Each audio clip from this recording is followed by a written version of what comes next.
त्रिलोकचंद महाविद्यालय यवतमाळ येथील राष्ट्रीय सेवा योजनेचे श्रमसंस्कार निवासी शिबिराचे दत्तग्राम राज चांदणा येथे दिनांक 9 फेब्रुवारी 2025 ला उद्घाटन अप्पर जिल्हाधिकारी अनिलजी खंडागळे यांच्या हस्ते करण्यात आले। या प्रसंगी महाविद्यालयाचे अर्थशास्त्र विभाग प्रमुख प्राध्यापक डॉक्टर राजेंद्र भांडवलकर, राज चांदणा ग्रामपंचायतचे सरपंच सविताबाई भेंडारकर, उपसरपंच दामोदर बेंडे, पोलीस पाटील नारायणजी बेंडे, तंटामुक्ती समितीचे अध्यक्ष प्रल्हादराव चुटे, ग्रामपंचायत सदस्य आणि गावकरी मंडळी आणि स्वयंसेवक उपस्थित होते।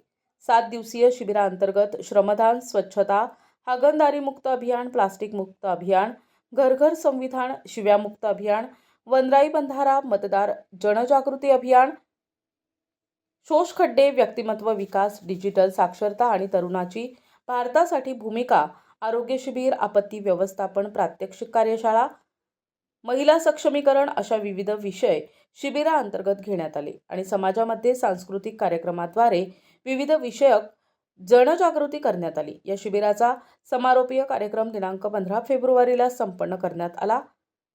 या प्रसंगी कार्यक्रमाचे अध्यक्ष, विद्याप्रसारक मंडळाचे उपाध्यक्ष ॲडव्होकेट जानी सर, प्रमुख उपस्थितीत महाविद्यालयाचे प्राचार्य डॉक्टर राम मनोहर मिश्रा सर, गावातील सरपंच, उपसरपंच, ग्रामपंचायतीतील सर्व सदस्य, तंटामुक्ती समितीचे अध्यक्ष, शाळा व्यवस्थापन समितीचे अध्यक्ष, उपाध्यक्ष आणि गावातील लोक आणि स्वयंसेवक उपस्थित होते। NTV news Marathi, Yavatmal.